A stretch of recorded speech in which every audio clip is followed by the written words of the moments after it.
4. 부활에는 확실한 물증들이 있다. 부활에는 도저히 부인할 수 없는 결정적인 물증이 있습니다. 바로 로마 군인들이 지키고 있던 빈 무덤입니다. 빈 무덤은 세계 최강의 로마 군인들이 지키고 있었기 때문에 더 결정적입니다. 마태복음 27장 62-66절. 지금은 그 위에 성전이 세워져 있고 순례자들의 발걸음이 끊이지 않고 있습니다. 무덤 속에 있었던 예수님의 수위도 또 하나의 증거입니다. 막달라 마리아의 전언을 듣고 베드로가 무덤에 달려갔을 때 무덤 안에는 예수님이 계시지 않았고 시신을 쌌던 수위인 세마포가 놓였고 또 머리에 머리를 쌌던 수건은 세마포와 함께 놓이지 않고 딴 곳에 쌌던 대로 놓여 있었습니다. 요한복음 20장 6-7절. 생각해 보십시오. 누가 시체를 훔쳐가면서 시체를 싼 세마포를 벗겨서 들고 가겠습니까? 만일 예수님의 시체를 훔쳐갔거나 치웠다면 십자가형을 당한 끔찍한 시체를 보거나 만지지 않기 위해서라도 수위째 가져갔을 것입니다.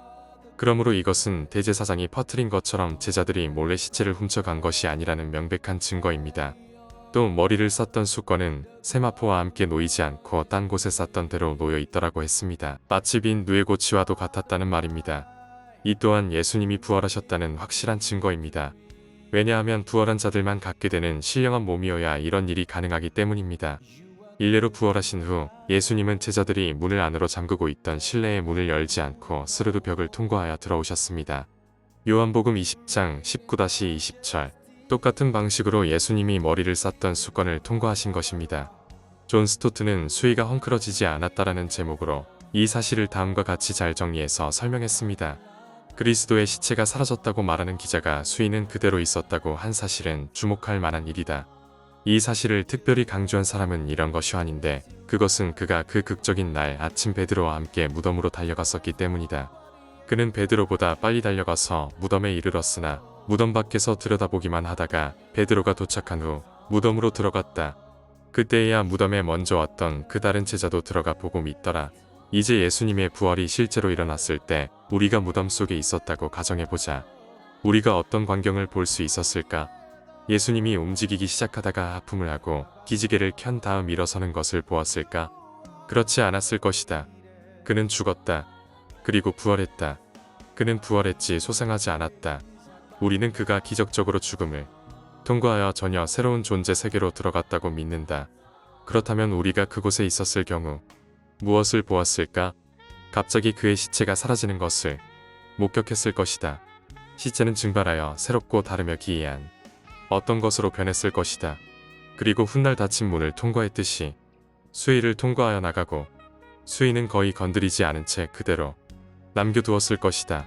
요한이 쓴 글을 자세히 연구해보면 버려진 수위의 다음 세 가지의 특징을 그 사랑받던 제자가 보았다는 것을 알 수 있다. 첫째, 그의 그는 수위가 놓여있는 것을 보았다. 둘째, 머리를 쌌던 수건은 세마포와 함께 놓이지 않고 딴 곳에 쌌던 대로 놓여 있었다. 뭉쳐져서 구석에 던져져 있지 않았다. 여전히 돌판 위에 있었다. 셋째, 이 수건은 세마포와 함께 놓이지 않고 딴 곳에 쌌던 대로 놓여 있었다. 이는 속이 빈 머리 수건이 여전히 그대로 둥근 형태를 유지하고 있는 것을 적절하게 묘사한 것이다. 사도들이 무덤에 들어갔을 때 그들을 맞이했던 광경이 어떠했을지 어렵지 않게 상상이 된다. 돌판, 놓인 수위와 속이 빈 머리 수건, 그리고 그 둘 사이의 간격. 그들이 보고 믿은 것은 지극히 당연하다. 이 수위들을 한 번만 보는 것으로도 부활의 진실성이 증명됐을 것이며 그 성격을 알 수 있었을 것이다. 그 수위들은 인간의 손에 의해 건드려지거나 접혀지거나 어떻게 되지 않고 있었다. 그것들은 나방이 나와버린 빈 번데기 껍질 같았다. 여러분 이해가 되시지요? 그러므로 누가 뭐래도 부활은 실제로 일어난 역사적인 사건입니다. 전도를 하다보면 증거를 보여주면 믿겠다고 말하는 사람들이 많습니다. 그런데 하나님은 이미 증거를 주셨습니다. 가장 놀랍고 위대한 증거를 주셨습니다. 그것은 병고침이나 귀신을 쫓는 것이나 바다 위를 걷는 것이나 오병이어의 기적이나 죽은 자를 다시 살리는 것보다 더 놀라운 기적입니다. 선지자 요나의 표적이라 불리는 예수님의 부활입니다. 부활은 우연히 일어날 수 있는 사건이 아닙니다. 인류 역사상 단 한 번 일어났습니다. 석가모니도, 공자도, 마호메트도 죽었고 부활하지 못했습니다. 부활에는 무언가 분명한 원인이 있을 수밖에 없습니다. 하나님이 살아계시고 예수님이 메시아이며 대속의 죽음을 당했다는 것이 그 원인입니다. 하나님이 살아계신다. 예수님이 메시아다. 천국과 지옥이 있다. 예수님 믿어야 천국에 간다. 는 것을 확실하게 보여준 것이 부활입니다. 그러므로 우리는 모든 의심을 버리고 예수님을 믿어야 합니다.